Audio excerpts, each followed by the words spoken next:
Welcome to your Everyday Life podcast with words of encouragement. We hope that you walk away today in your everyday walking around kind of life, feeling energized by the words of encouragement you are about to hear. Each week, the message will inspire you in your plain old ordinary life. Knowing that Jesus is there with you every step of the day and not somewhere far off will give you new perspectives of your daily life. You can find us online at youreverydaylife.org. Go there and subscribe so you can get new weekly devotional blog posts in addition to the many posts on site. So be encouraged in your everyday life. And now, here are your hosts, Scott Ramsey and his wife, Carmen.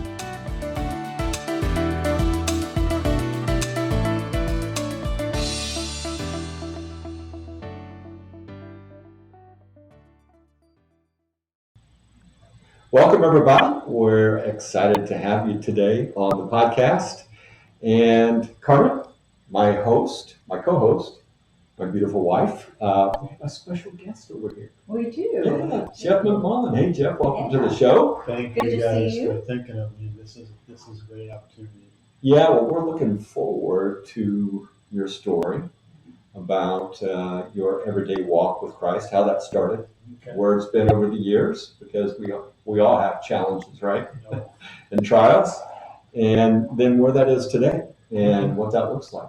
And I know you shared a little bit of a preview with us that some things are in change mode. Yes. Yeah. Embrace change for sure. All right. Yeah, definitely. Well, before we get going, Carmen's going to do a little bit of a more formal introduction. I'm just going to do an introduction. Okay. We won't say it some more. Jeff is actually originally from Chicago, and he's been living in Florida for 16 years. He loves motorcycle and sports, and to his detriment, he's a Cubs, a Bears. I don't know about Blackhawks, but I only know about the other two because he is also a fan of them. But a huge sports fan. He has worked 20 plus years in the healthcare industry, changing, and now he's going from in the healthcare industry to cleaning within the healthcare industry. He is the CFO at corporate headquarters for Office Pride Commercial Cleaning Services, and we're extremely glad to have you today. Thanks. Yeah. Thanks again. So what part of Chicago did you grow up in, Jeff? So I say Chicago just because it's easier to explain it, but I actually was born and raised in a town called Kankakee, which is about an hour south. So we may know some of the same people. I was involved in Youth for Christ Oh, yeah. for 19 years and had some key guys that were really involved in our region that ministered with Youth for Christ out of Kankakee. And their office was right down from my office, and I knew a few of them by name. My brother actually served with them as well there. I want to say Ken Truitt was one. Yes, Ken Truitt was, yeah. I still The follow him world on gets Facebook. smaller. He is running his own church right now, actually, in Kankakee. He calls it the House on Water, I think it is. No, I don't know what he calls it, but Okay. he's running a great church that I need to try some some. of my friends go to. Wow. Okay. I don't remember. Rick his name. Self. Yes. Yes. Yes. He was the director when I knew, Okay. I think. So, yeah. I don't know if he still is or who's still there, but they've shifted offices from one area to another, but I know that they're still going strong. Well, cool. Yeah. So, we were, as you know, in Terre Haute. That's where I grew up, 3 hours straight south of Chicago on the Indiana and Illinois border. Okay. Yep. So, well, cool. We actually had some Office Pride accounts in Marshall, Illinois, across the state line. Yeah. So, Jeff, share with us, obviously we're talking about your everyday life because we know that there's people out there that will probably be able to connect where you've been, what you've gone through. But how did that journey with Christ start? Where did you meet him? Well, I think it's important to do what you're doing because I think the testimony part is, what glorifies God is, you got to be able to talk about, your valleys. We talked about that. Mm-hmm. So, when I grew up going to church with my mom and not my dad. So there was some differences there.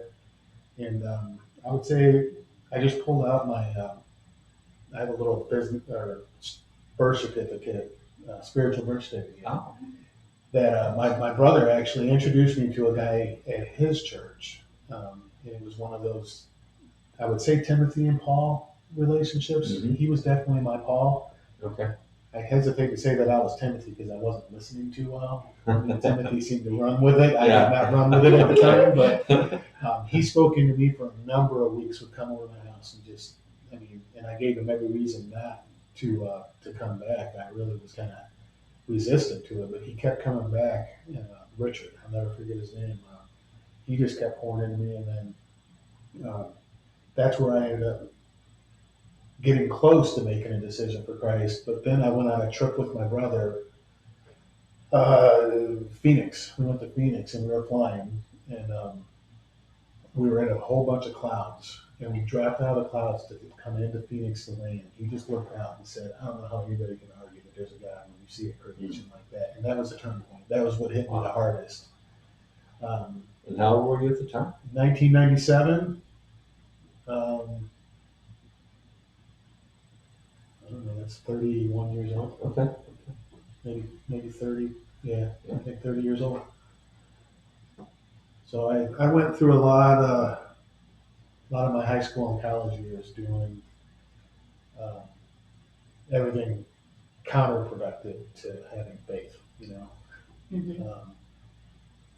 And I know that that's a valuable part of the testimony. And there was a time where I didn't share too much of that because it's dark. Yeah. And, especially you're sitting in your place of employment right now talking about that. But this is a test. I mean, this because I couldn't have gotten myself out of this toilet that I got myself in. So, for my old days in high school and actually went away to college to get away from some things, but continued with the habits of drugs and alcohol. But just running with the wrong folks, running with not a member of, but running alongside with some guys in street gangs. Just treating my mom and dad pretty much with very little respect. I was always out doing my thing, come home whenever I wanted. If they wanted to yell at me, I just was like, whatever.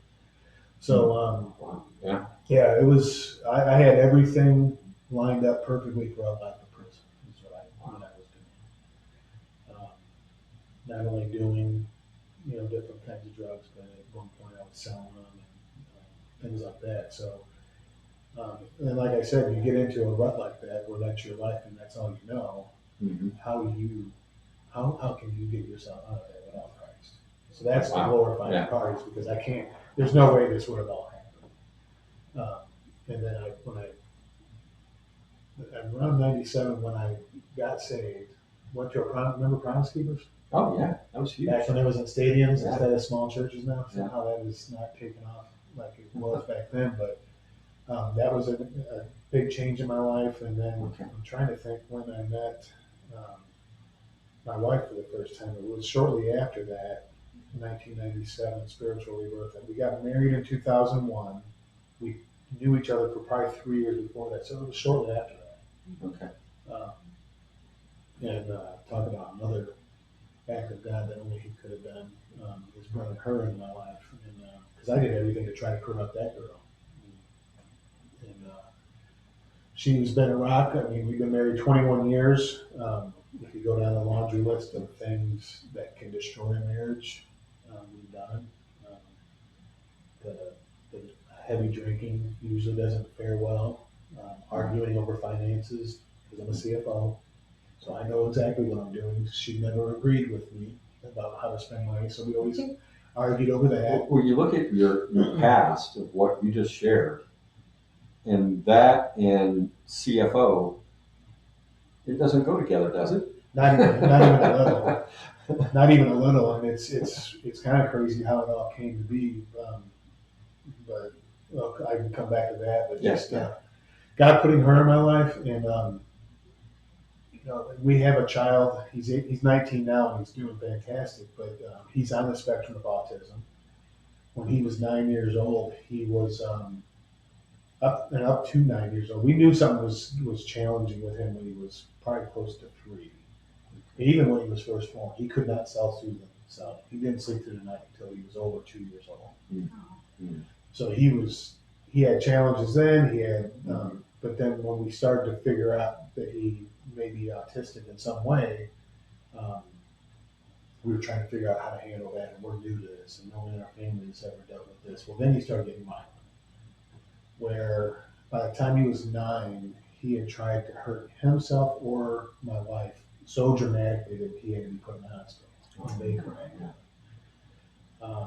So that happened 3 times where he was hospitalized, and then a 4th time they wanted to put him in a hospital, a residential place for 30 days, take him off all of his medicines, let him clear out, and then start him on a different regimen to see if they could get him shifted. And medicines weren't really the answer for him. It never did seem to help. If anything, it made him lethargic, which I would rather have the true kid. So, just having that child, and then my propensity to drink through stress, I mean, we had everything in the cookbook to try to get a divorce dealt with. And it just, she never wavered, and we had counseling that said the divorce was not an option. So, she's been a huge blessing for that reason. And then, I could do a whole other podcast just on Zach, what we've done with him. He ended up going away. She came to me and said, I found an outdoor residential camp for him.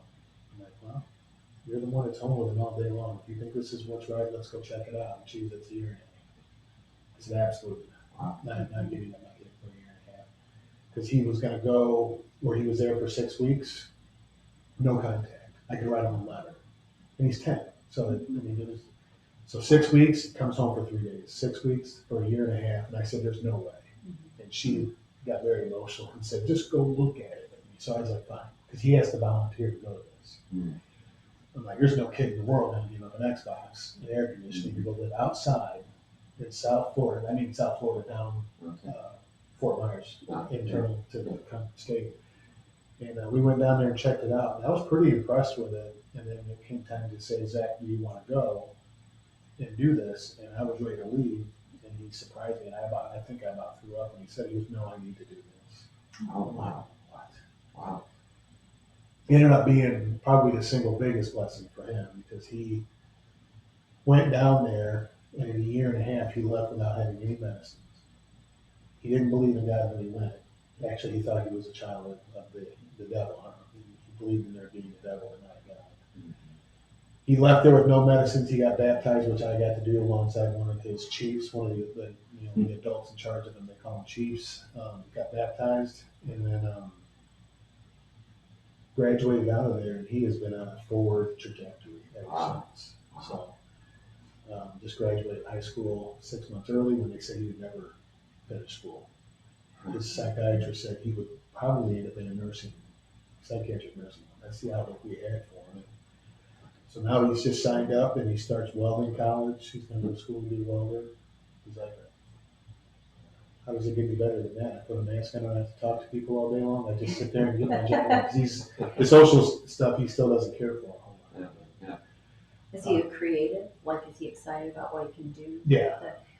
So one of my best friends owns a business up there. It's an industry type business doing commercial blinds, stage curtains, and things like that. So he hired him actually about 2 years ago, just to come into the warehouse and clean it up and get the truck set for the next day, just whatever jobs needed to get done. But when he found out he had an interest in welding, he actually set him up with a welding area in the back so that he could do some practicing and get. I think that's part of the way he got into the schools. He was able to say that he was doing stuff like that. So, and then he's very creative at cooking as well. Oh, really? He's like, I'll never do it for a living. I can't stand people. But he goes, he has a shirt that says, I like gaming and maybe 3 people, which is very, very true for him. But he can, without even a cookbook, he'll just go make a pie. And I'm like, how do you not know what to put in it? And it comes out and it's like some of the best pie I've ever made. So, what's the ultimate recipe he's made so far? Like dish that is your favorite? Well, on the dessert side, I actually think he topped himself just in the last week, where he made a butterscotch pie with vanilla bean whipped cream on it, homemade whipped cream on it. Oh my gosh. That was probably my favorite one that he's made so far. And then on pizza, or on other food, he made a pizza. I don't know if you know from being up north, Aurelio's. It's one of the pizza chains up in Chicago. It goes down as far south as where we live at in Kankakee. It's got a unique flavor to it, but it's our favorite pizza. He researched it And he figured out how to make it at home, and he's like, but I need a can of Guinness. Why in the world? He goes, I believe me. He goes, it's Guinness. I need Guinness. So we got him a can of Guinness, and he came home from work one day, made pizza. I came home, and it was the exact replica of this pizza place. Was that the crust then? No, Because it's my in the mom sauce. made me. Oh, it was in the sauce. The My Guinness mom was made in the me sauce. beer bread. No, he hasn't done that yet. It has to be flat beer, so you wouldn't want to drink No. it. Yeah, No. but So that's an incredible that's story. awesome. Wow. He is an amazing story because when I dropped him off, and we'll circle back to kind of my story, is when we dropped him off at camp, he went away to go deal with his stuff, right? Yeah. And he had a year and a half to get that going. That's the weekend I decided to quit drinking. And that was 9 years and 4 months ago. Wow. Okay. I count that pretty closely. Seems like it, yeah. I have an app on my phone. I open it up all the time, and it's like, all right, 9 months, 4 days, 3 hours, 2 Yeah. nights. Yeah. Oh, wow. So was it based on the decision he made? Or was there some separation of, it's time for me to do this? I don't know if it was based on his decision that he made. I think it was more based on how I recognized that now, since I knew that I needed to quit drinking, because more stress that he brought into the family, the more angry I got. When I checked him into that 30-day hospital, I remember that was in Orlando. I remember driving home from Orlando because we had to lie to him to get him to go, or else he would jump out of the car going 70. He's tried it before, so we had to lie to him and tell him we're going somewhere like Disney, I think, put him on or whatever. Yeah. And we start driving, we go flying past Disney. He looks, he's like, he's 9 or 8, I think, at the time for this one. He looks at us and he goes, when you go to Disney, Harley? I said, no, son, we're not. He goes, we're going to the hospital. And I'm like, yes. And thankfully, she was sitting in the back seat, I think, to keep him. But he was all calm about it at that point. He was, I know I need something. So his head of being around what he has as far as autism, he knows what he has. He knows how he has to deal with it that he's not. He calls himself limited addiction. He has a shirt. He doesn't say he's autistic. He will never tell you that. He'll tell you that he's only limited addiction. This is why. So he's very aware of why he is who he is. But the anger of trying to figure out and fail, and I felt like I failed him. So that anger just kept getting worse and worse to where I was like, pretty much just yelling to this guy. God saying, "Why you say in your word, which he doesn't." But that's one of the things you're taught in church sometimes is he'll never give you more than you can handle. That is not in the Bible. I haven't found it yet. Maybe it's there and I just can't find it. But you will certainly get dealt things that you just can't. How do you justify cancer diagnosis? All these other things. So I got super frustrated, super mad, and just started eroding away time from the other kid, my other boy, Ryan.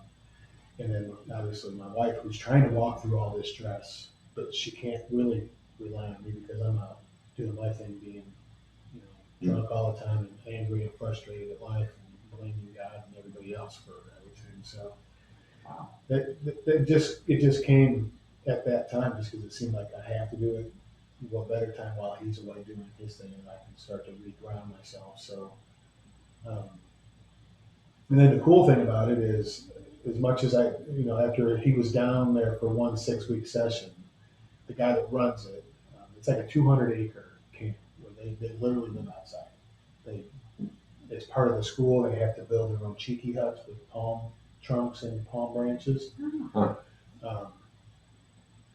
He wrote me a letter and said, I woke up, sat up, and looked over my little wall, and there was a deer. Or he said there was a pig, or there's wild animals or whatever. So, but the guy that runs it, he would send me text messages and take pictures and send them to me just to calm me down because he knew. Because Zach was one of 30 kids, and there was only 2 other kids that had both mom and dad in the picture. So there's a lot of broken kids, and so he would send me pictures of him riding horses, saying he's settling in. Or no, today he was Zach, and he caused a lot of trouble here and there. Get corrected on a bunch of stuff. But he called me one time and he's like, listen, you want to see your kid a little more often? And I'm like, well, how am I supposed to answer that? Of course I do. He goes, all right, I'll let you come down and visit. I'm like, all right, when? He goes, the week from this Sunday or whatever it was. He goes, the only thing is you got to preach at the Sunday chapel for the kids. I'm like, oh, no. And he goes, no, you'll be fine, believe me. And I'm like, well, I guess I get to see him and hang out with him. And, then I'll figure it out. How to do this, I'll figure it out. Without knowing the backstory, why did he ask you to do that? I mean, were you preaching at the time, or he just knew your story? And he just knew a lot of my story, and that that we were at the time, even though I was angry and doing some pretty poor decisions, and we were going to churches faithfully and just trying to be ingrained in the church that's in Trinity. It was in Trinity at the time. And he knew that, I mean, I don't know how he knew, but he just asked if you want to see him, here's my leverage. You got to just come in and speak. I'm like, all right. So I said, I'm going to have Zach do it with me. Is that all right? He's like, absolutely. So I went down there on a Sunday, had 30 kids sitting, and I'm used to going to church where I'm, maybe falling asleep. 30 kids on the edge of their seat listening to everything I had to say, which was not eye-opening. Zach read the scripture that I was hitting on at the time, and it was, I can't remember even what it was about, but it was certainly something that they needed to hear, only because God gave it to me. And so I ended up doing that a couple times, and then that translated into Zach seeing that and then wanting to get baptized down there. Wow. Which, that comes up in my memories up there. That's the only thing that Facebook's good for anymore is memories come up, and I see the picture of me and him in this outdoor lake outside in a lake doing it. So I tell him, and I still go do my testimony, the full-blown Celebrate Recovery, because I went through Celebrate Recovery. Mm-hmm. I still give that testimony, whether it's at breakfast with somebody that needs it here, or if it's at a Celebrate Recovery that I go be a guest at or what have you. And I told him someday when he's comfortable that we need to put it together. That he needs to come with me, and he needs to be able to speak his, because it was a parallel universe for us. I'm a dad. I'm not supposed to be trying to fix myself while he's down there fixing himself. It just happens that that's how it worked out. So that's how God orchestrated it. Though, it is to allow you guys to do that. You don't lean into your 10-year-old to make you stronger, but seeing how he came through going to this camp gave me strength that I needed to do what I was doing as well. Yeah. So wow, what an incredible story! Because I could see God saying, Jeff, here's what you need. And he's using this other guy to orchestrate it, right? Oh yeah. Yeah. Other guy needs your kid. I mean, that's the powerful part of it. And you have teenagers that they kind of drift in valleys, because it's dad's an old guy, whatever. But me and him have stayed relatively close, even though he's 19. We go. Our common thing now is racing. We love racing. Mm-hmm. So we went to, not this year, but the year before, we went to our first Indy 500. Okay. Yeah. And we didn't know what to expect. I've never been to a race of any kind. I just had watched on TV for years and years and years. Okay. NASCAR and Indy. I've always watched the 500. So we go, and when we get past the part where there's 200,000 people, we're both kind of like, this is too many people. This is biggest spectacle in racing. And he doesn't do crowds, so I'm worried about him a little bit. But so we sit there, and the race starts, and after 3 laps, you just do this. Yeah. He leans over and pulls out his hair. He goes, "Dad, this is the best moment of my life." And I lost it. So we did that, had a great time, and then came home, and I was sitting on the couch. My wife, Stephanie, was asleep on the couch, and he creeped into the living room while we were watching TV, and he said, "Hey, Daytona's coming up, right?" I looked down, make sure she was still sleeping. I said, "Go get me the laptop." So we looked for tickets. Awesome. It was the fall race. Or the summer race, I guess it is, around July 4th when we race in Daytona. Not for the 500, but 400. So I found tickets, and I'm like, well, if we're going to go to our first NASCAR race, we got to do this one, right? So I won't say the price, but we sat on the finish line in the first row, and we got the pre-race where you go on the track and in the garages and all that stuff, and we just had the time of our lives doing that. So Wow. we've gone to 2 more races since then, but that's what me and him do. Wow. Kind of our thing. Yeah. This is a sidetrack, and we won't go anywhere with it, but I think I worked the Juliet race, NASCAR race twice. Juliet. Isn't that just outside of Chicago on the west side? Oh, Joliet. Joliet. Yeah. Yeah. So you don't watch your Blues Brothers movies, do you? Joliet, Jake. Yeah. I've never been to that track. Like I said, I just started. I followed it, but I never went to a race. It's always a bucket list thing that we never actually do, which I guess is why I call it a bucket list. You just gotta actually go out and do stuff. That's awesome. Do you guys already have your next one planned, or your eyes on a specific race? We're thinking about going to Miami. It's actually Homestead at the end of this year. Yeah, that's the final race of the year. And that's with a men's group. So I'm part of a men's Bible study on Thursday. We do it out in Greenwise Public's coffee area. So it's me and 3 or 4 other guys who were somewhere in their 50s and early 60s, and Zach. And he sits there and he doesn't say much, but he soaks it all in. And then when he does get a chance to elaborate on something, everyone's just like, good Lord. I mean, his mind is clicking. It's always soaking stuff in. So, Yeah. But like I said, for the thing about change, that's just something we always had to be ready to accommodate change. It was whatever, we always did whatever Zach needed, because he just needed different kinds of interaction, care, intervention sometimes, or whatever. So we were always up for trying to be adaptable, because we just had to be.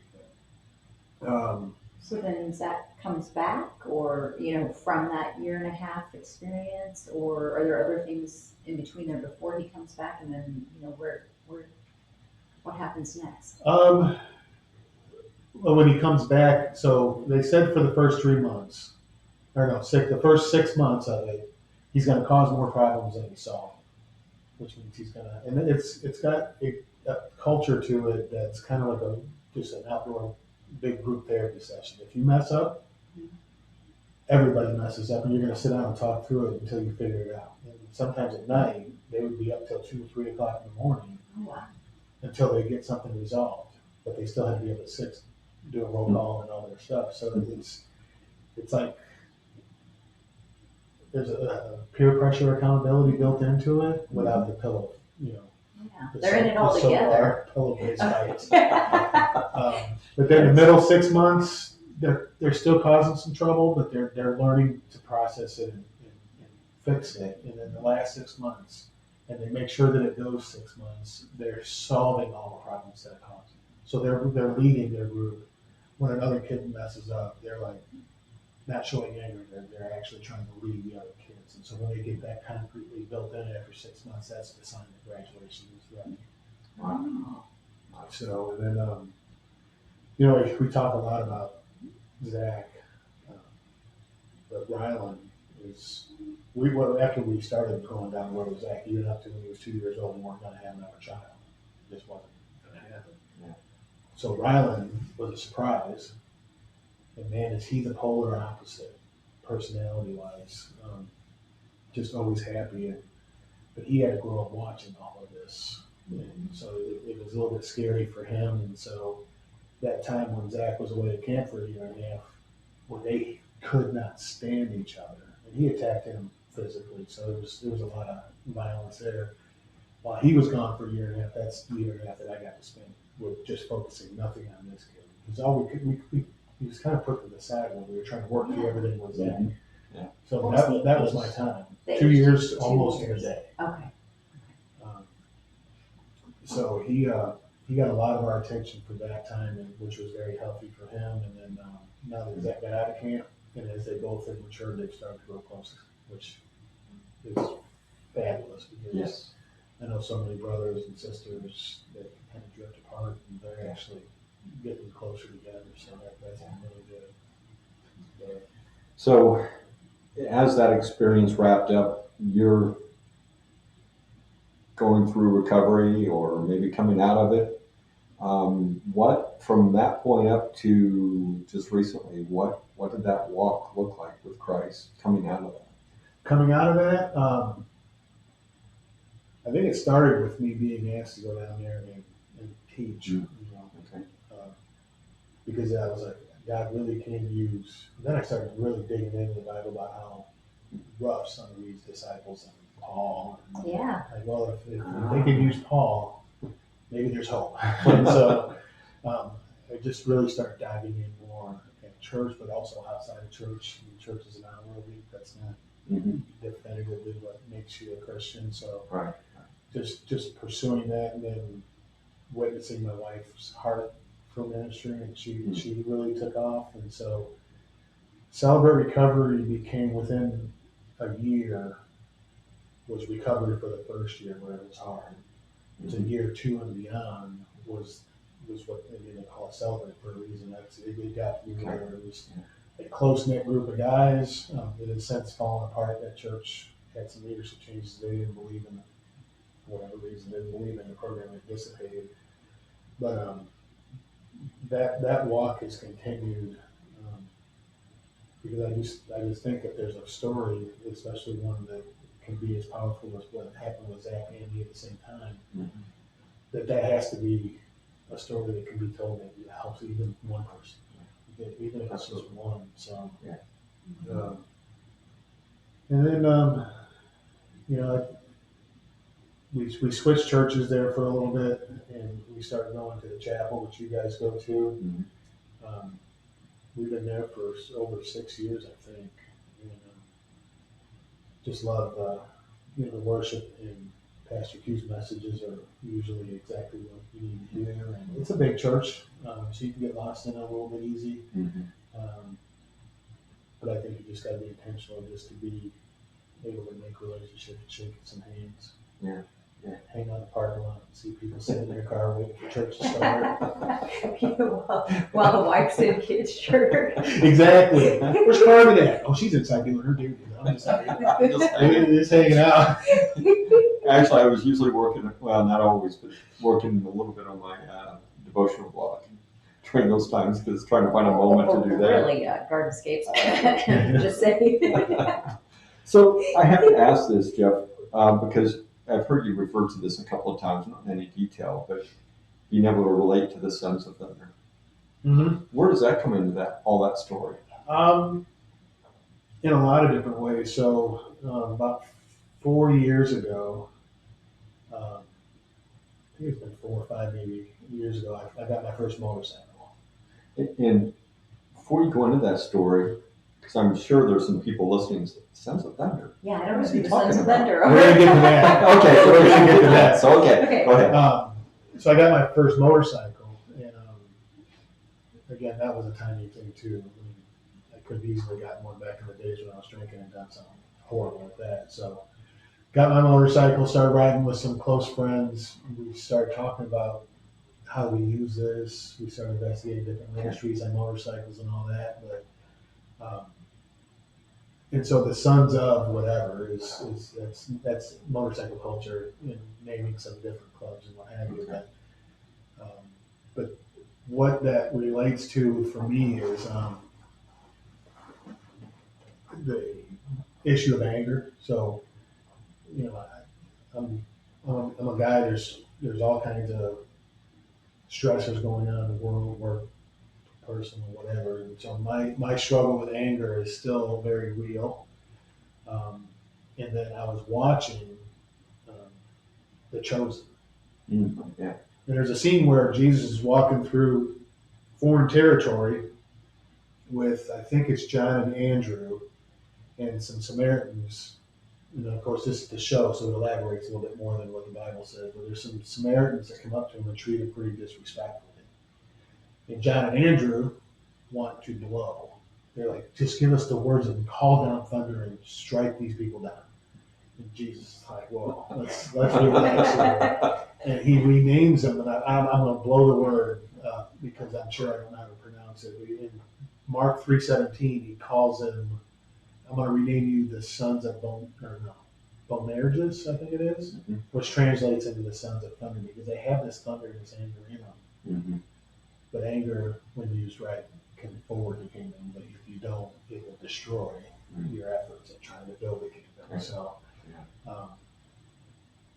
that has been something that when I watched that episode of it, that lasted with me for quite a while. Yeah. I may or may not have got a tattoo with that on it. Which you so does your do not conform scripture, does it relate to that in any way? That wasn't the intention of it. So that is one of my favorite verses. And I'm thick-headed, so I was like, a verse that could really change my life. Maybe I need to put it on my arm so I don't forget, right? So I have to look at it every day like, yes, I know, Father. And that verse? So that's conforming to how, because the world's getting angry.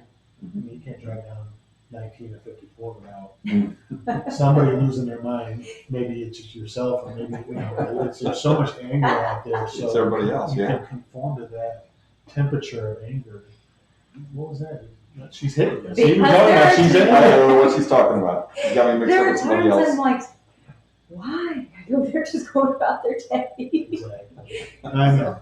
But God's very specific in how we are supposed to live out His calling, and the world is taking every bit of that calling, trying to drag it away. And so just to not conform to that is a daily, if not hourly, battle, just to make sure you have your eyes focused on where it's supposed to be. So for me, yes, it's conforming to how angry the world gets. I can't be that person. All right. But you can use that. I just need to do better.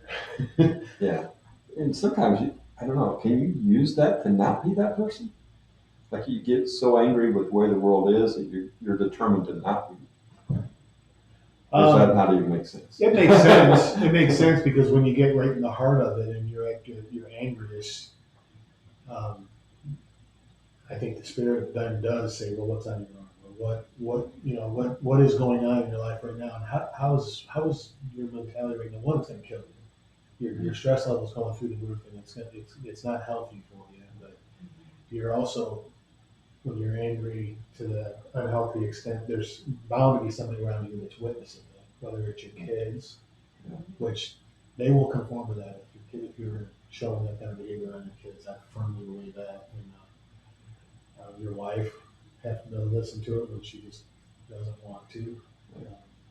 So, yeah, I'd say it's definitely something that I conform to because I wasn't born angry.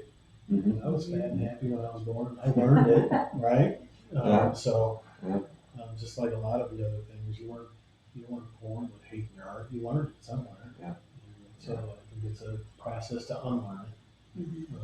So when you wait until you're 50 years old, it makes it a little bit harder. So it's ingrained in you, doesn't it? It does. Yeah. It does. So with obviously you've come a long way in an amazing journey to be where you are now. I mean, if just in case people don't know, because we've talked about this in different podcasts, but Office Pride is a faith-based business, franchise business, and you're a CFO. Like, wow, what a great place to be. You're in a faith-based culture. You're CFO. I mean, you got to be on cloud 9 right now. How did that take place, and what is your passion with where you are now?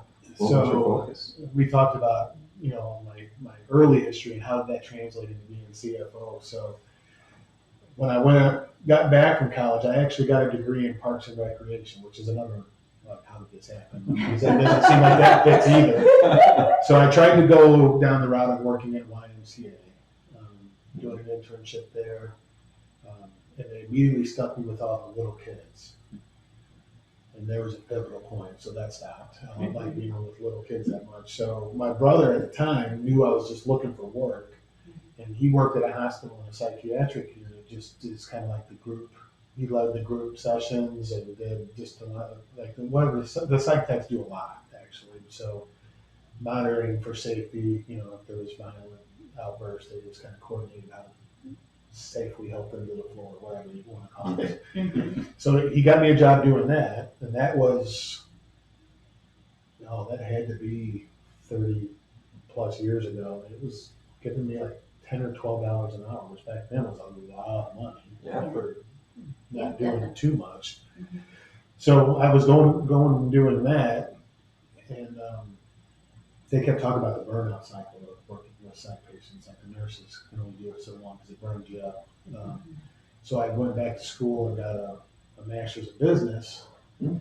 and then that same hospital kind of shifted me, allowed me to transfer into their finance accounting areas, and that started me on the trajectory of being a CFO, obviously. So I did that for being either a controller or a CFO of different hospitals in Tampa, Port Charlotte, uh, Fort Myers, those areas, and some of them medical, some of them psychiatric. Um, but they were all big systems of corporations running 200 hospitals at a time. And so it was very much a numbers game, and it was kind of sucking me dry as far as I wanted to see people get healed. And so just to be constantly in a CFO role, they were telling me to cut staff. And it was burning me up. It was burning me up rapidly to the point where I was working at one place and I kept calling Steph saying, I'm not even gonna make it through the day. She's like, then just resign. She goes, I can't have you dead. It's killing you. We'll figure it out. And I was ready to resign that day, and I talked myself out of it. Went home, got on my motorcycle, and when I'm on my bike, I don't have the collared shirt on. I look like I'm on my motorcycle really. But I go to church that weekend to go to the men's breakfast, and I'm standing up there. I got a leather vest on with patches on, and I got no sleeveless shirt on and all this stuff. Todd Hopkins is standing behind me, getting his bacon and eggs, and he's like, "Hey, I don't know you that well, but I think you're in finance. Do you know anybody that want to be a CFO of my company?" Really? I said, "Are you asking if I'm interested?" And he was, "Well, I guess I am. If you are, we can talk." And so that started a conversation that 2 months later, I was able to leave healthcare and get out of that and come over to Office Pride. And it has been a life changing, and that's what we talk about when you ask me what we want to talk about, is being ready and adaptable to change. Yeah. Because it scared me. I mean, hospital finance is all I knew. What if I got out of that and this is not the opportunity I thought it was going to be? And then trying to get back into it is hard. Once you get out, it's hard to get back in because you've lost experience and what have you. So it was something that was dramatic change, and so I just kind of came in and I'm like left hospitals to learn franchising, which is couldn't be more different. But doing it on a faith-based model where we come in here and we got prayer before meetings, where we're just reaching out to franchisees, where we truly care for them instead of just pushing numbers. It has been such an amazing time that it's coming up on 3 years and it feels like 6 months. Yeah. And it's been nothing but, coming here and having change happen here as well, right? So I think I was here in October of 19 trying to learn franchising.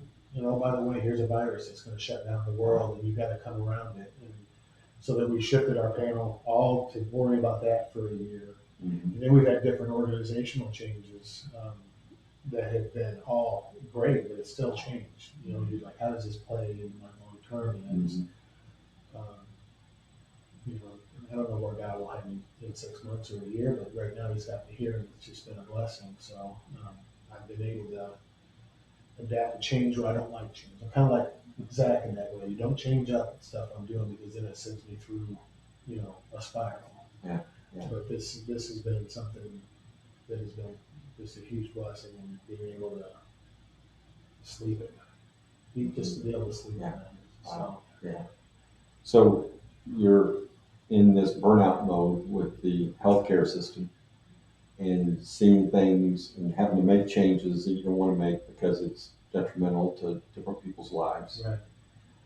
And somehow, where did you find this woman, Stephanie? Who is she? Because she sounds like that angel in your life that every man needs, right?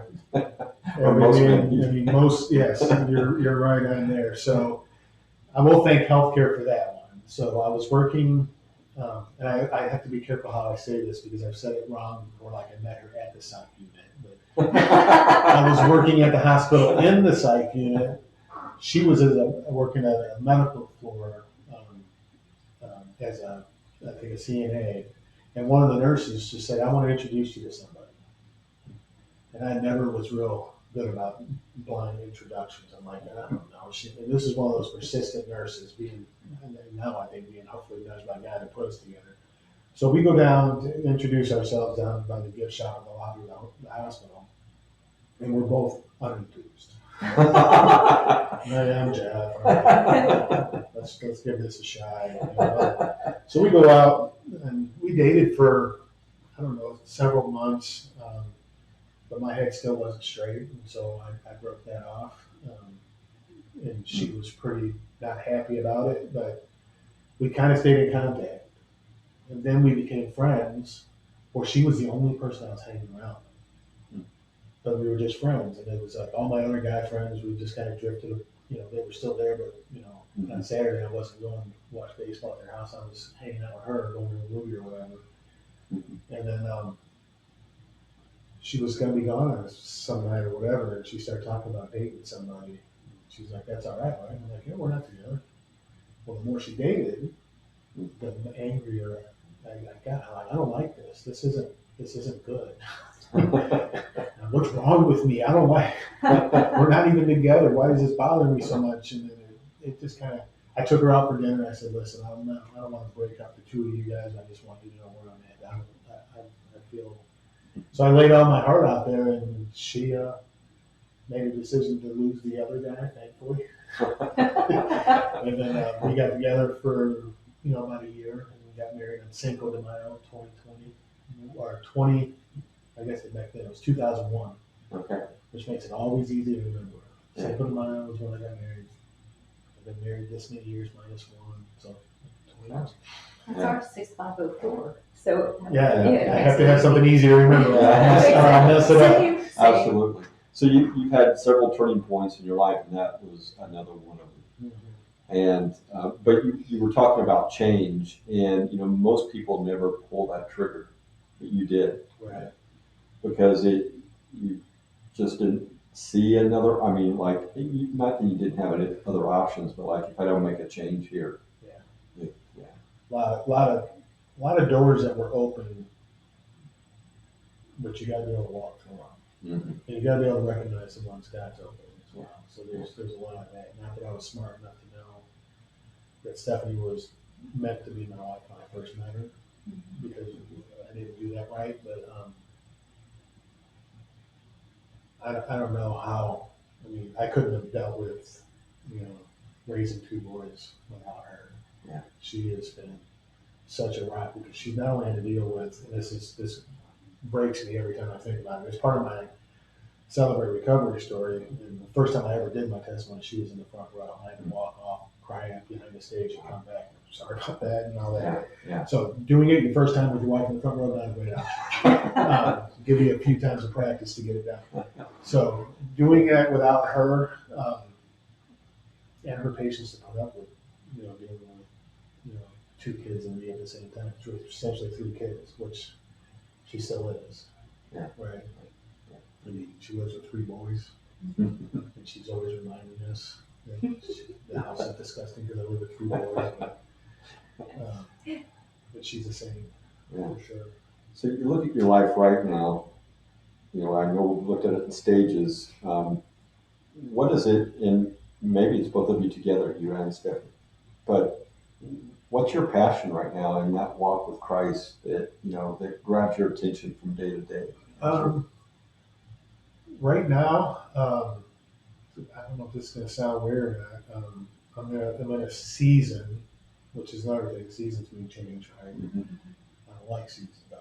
I like thinking that what I found that I like is going to be there for the rest of my life.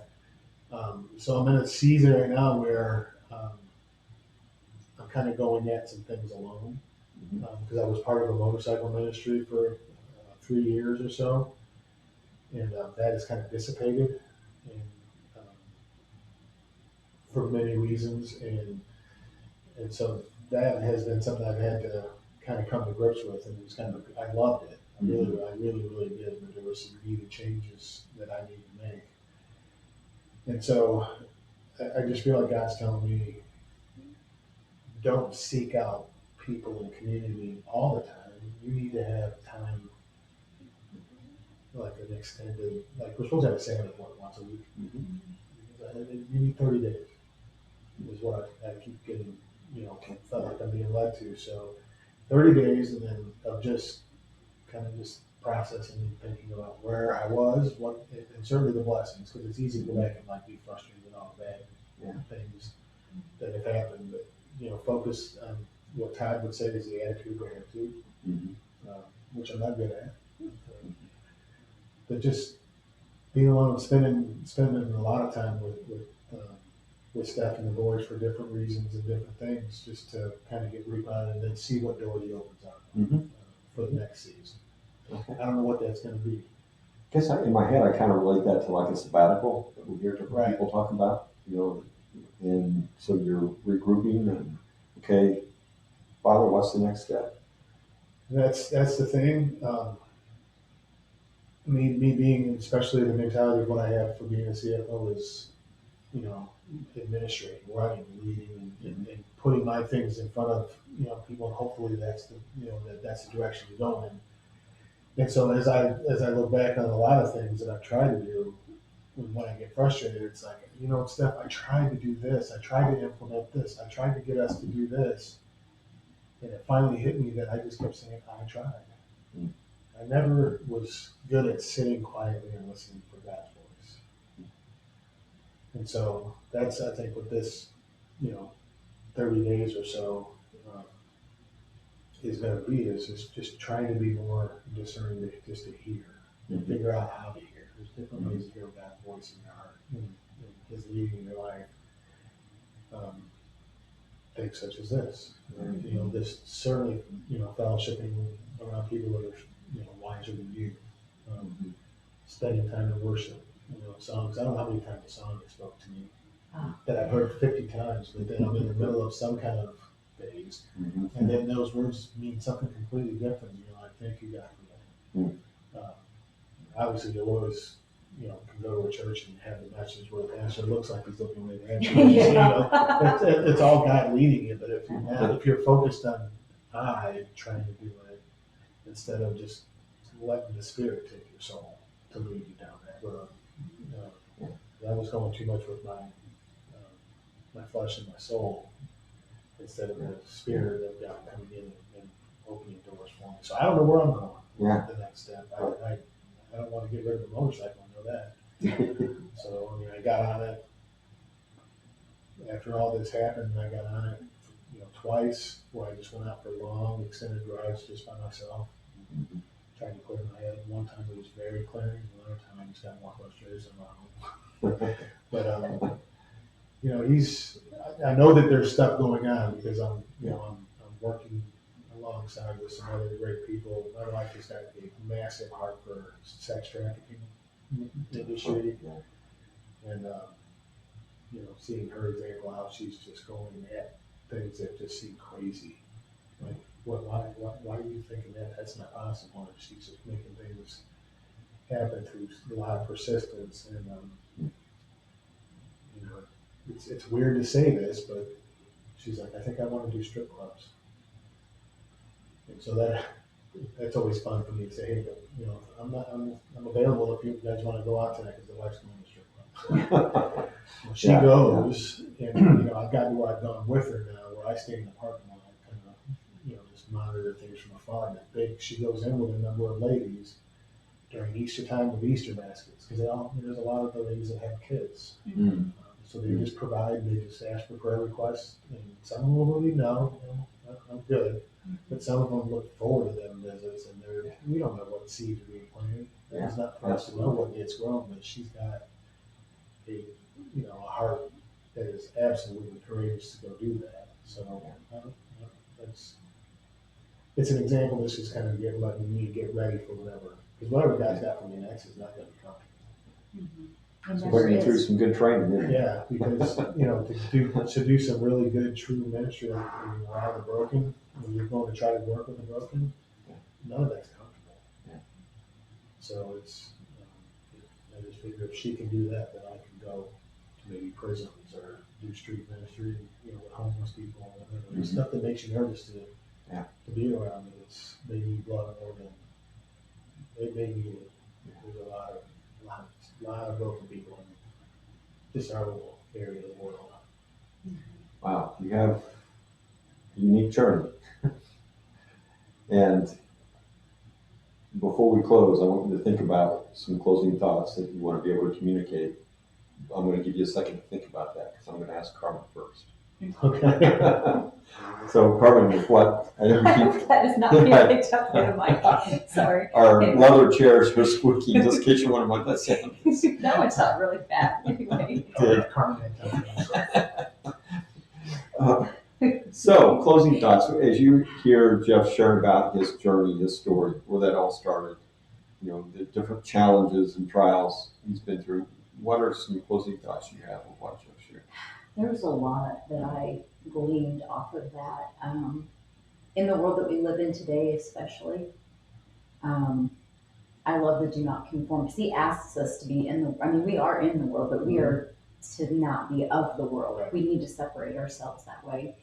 And that doesn't mean you don't love your neighbors or anything like that. And then the season that you're in, I hear abiding, obedience, and listening in a world that's full of so much noise right now. Mm-hmm. And so I just feel like, I feel that same calling. I mean, when you talk about anger and channeling that anger, I've been so angry by something I've seen from someone I know but haven't been around for years, that my whole body shook. Like, just because I was like, I can't believe, and then I thought I could say something, but what good is, Right. And so I love, that's some intentionality for me in thinking through things, because sometimes I feel like, if I move to this degree, God wants me to speak, I'm not always sure about that. Yeah. So sometimes it's better to keep my mouth shut and be thoughtful than open it and it be realized. So, but yeah, that really resonated with me. Certainly.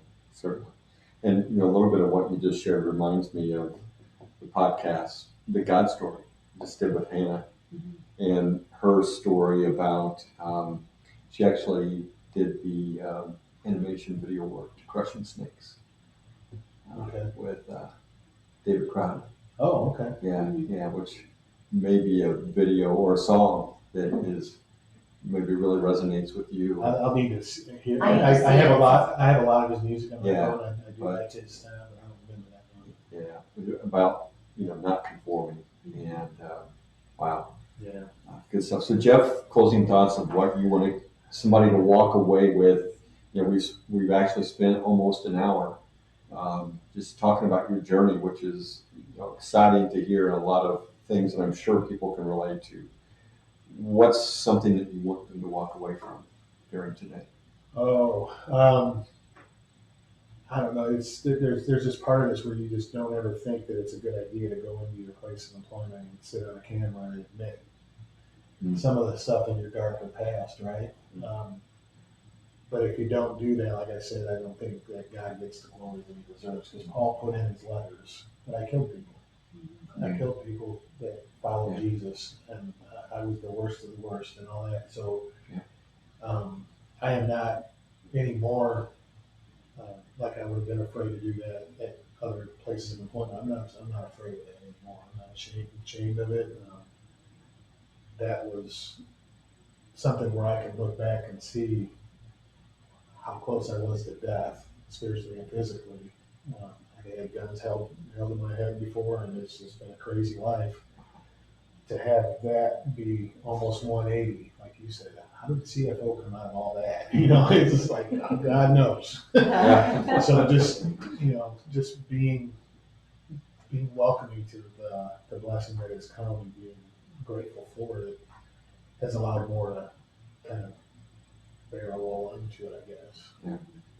Taking a 3-day week or 5-day weekend this weekend, I get a text from my wife this afternoon says, I can't wait to spend 5 days with you. I'm like, well, we just spent, this is just coming off a weekend that was great together, and she's, that's something like me. I'm so blessed in that. And I got 2 kids that are just great kids, and everyone in our world that has conformed a whole bunch of kids. So, I don't know. Is that a closing thought? Is that right trail? But... No. So, that journey with Christ and that transformation, going from, you knew about him, right? You knew about God. And God brought people across your path, which to me always means somebody was praying for you. Right. Because, that's one thing that we pray for our kids, even for whoever that we see, struggling like we have or like we do, is that God will just bring people across the pathway to minister to them, even angels if need, because we know there's ministering angels out there. And God took that; He provided some transformational moments in your life through your son, through your wife, through Todd sitting behind you. I bet he didn't have a cut-off shirt with patches on. I can't even imagine. I'm pretty sure he had an office probably showing that. And so that, Christ brought you through that journey, through that path He knew He needed to create in order to get your attention, to bring you to where you are today. To get my attention is no small feat. It takes a mighty God to get my attention, because I'm always in my space, in my head. Yeah, absolutely. And that's the difference between knowing about God. We can know about God. That's not going to transform us.